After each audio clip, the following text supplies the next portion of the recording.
man of 3 shows on television at once, Mr. Carlo Rota. Hello, dude. Nice to see you.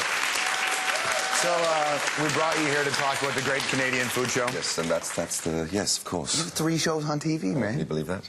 You know, it's a very unusual position to be in when you walk down the street and somebody comes up to you and goes, I love your show, and you can say, which one? Little Mosque on the Prairie, 24, and the Great Canadian Food Show. Yeah. Let's start with Little Mosque. There's a picture of you on the far side there. Look at you. Look at me. All Little Mosque-ish. All Little Mosque-ish. All Lebanese. That's right.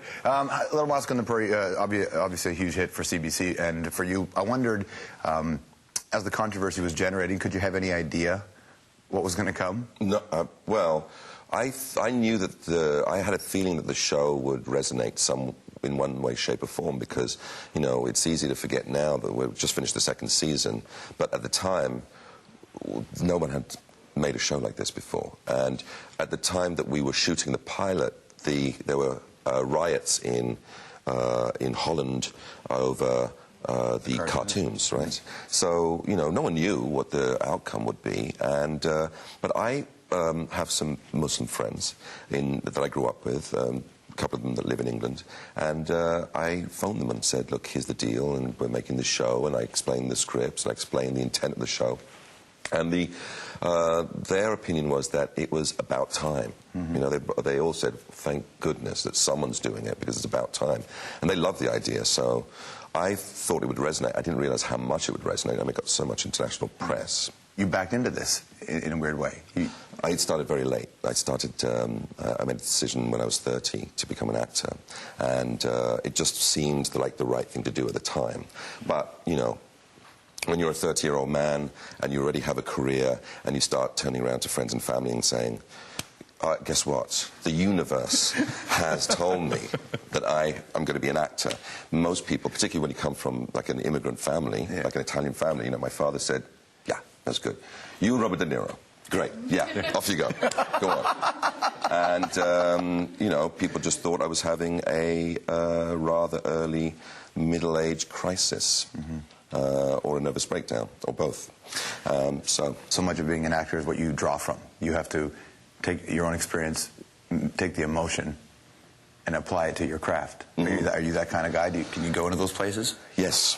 Yes, I can. And somehow, I sometimes surprise myself because, you know, I think that having talked to other actors, I know that other actors go through a process, you know, there's a particular emotion. I like to try and make sure that I tie something real to every word, you know, and the process of going through that and trying to find that emotion can sometimes be a long, complicated one, but somehow that stuff is wells. Mm-hmm. I don't know whether it's because, you know, come from a slightly crazy family where everyone, Carlo, why are you so stupid?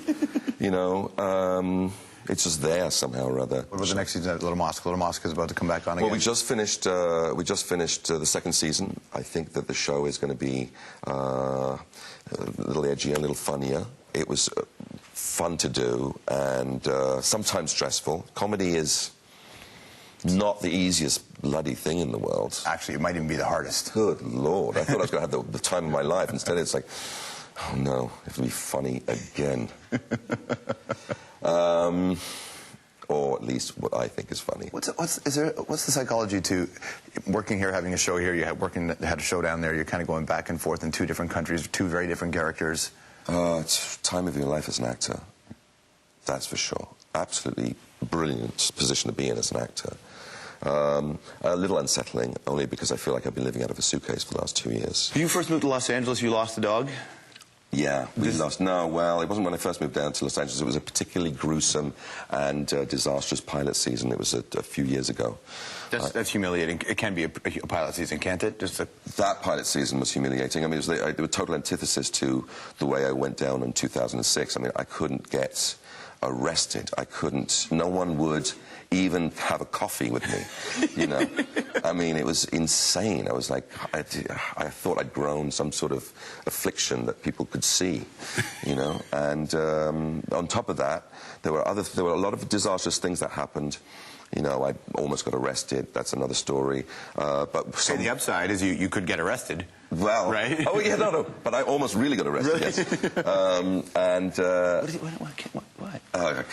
Really? But somebody dog-napped our dog. Rather, we were in the hotel, we were having a little party, the dog was outside having a little pee in the courtyard. I went out to look for the dog, dog's gone, dog's gone, dog's gone.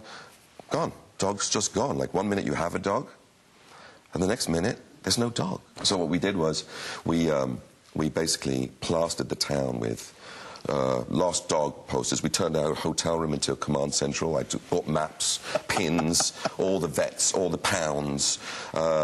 We contacted all kinds of people. I contacted people from the fan base of Nikita. I said, I'm in trouble. 1,000 people showed up. Are you serious? I swear. It's like, we'll help you. We'll help you. That's amazing. They're fantastic. Like, within seconds, they'd sent out 10,000 emails. Carlo's lost his dog. He's in trouble. My girlfriend at the time, the lovely Catherine, she, who has a slightly different approach to things, you know, this fan phoned me on the telephone. I said, you know, this is the phone number. Don't phone, just a chat if possible. But if you know anything, this fan phoned and said, look, my aunt lost a dog. She went to a pet detective. Mm-hmm. And I said, okay. What's the pet detective's name? Like Ace Ventura, kind of? Sherlock Bones is his name. Sherlock Bones. So I said to my then girlfriend, I said, this fan's called, lovely woman, but she said I should go and speak to a guy by the name of Sherlock Bones. I said, there's no way I'm doing that. Next morning I wake up, Catherine's looking at me like this, she goes, I phoned Bones. I went, and? He's redesigning our campaign. And he did. He redesigned the poster. He made it all about the reward. He put it in English and Spanish. Catherine went out and ordered 10,000 posters. They would have to deliver that in a truck. And I went, 10,000 posters? I said, okay, good. You know what? Go big or go home. You've done the right thing. She came back, she goes, they have to make a special plate in order to print the posters. They've given me some black and white ones. I said, let's go out and post the black and white ones, like the temporary ones. I put one up. I put another one up. Put another one up. This car arrives. This guy gets out and goes, I've got your dog. Bones. He knows what he's doing. And it was a guy who had found the dog, and I think that they took the dog home. I think that maybe they were feeling that they might want to keep the dog. Then perhaps he saw the, you know, reward posted. Right. And what happened at Command Central at CTU in your apartment when you came home? Well, that remained for a while. We had a huge... What happened was the whole hotel, which was... everyone was involved in trying to find this dog. Her name's Echo, little border terrier. And the whole hotel was involved. Everyone was very emotionally involved in finding this dog. People thought it was terrible. At a certain point, people thought... They told me afterwards that there was going to be an intervention because everyone thought their dog had been eaten by coyotes. So we're going to let them do it in another 2 days, and then we're going to have to tell them to stop.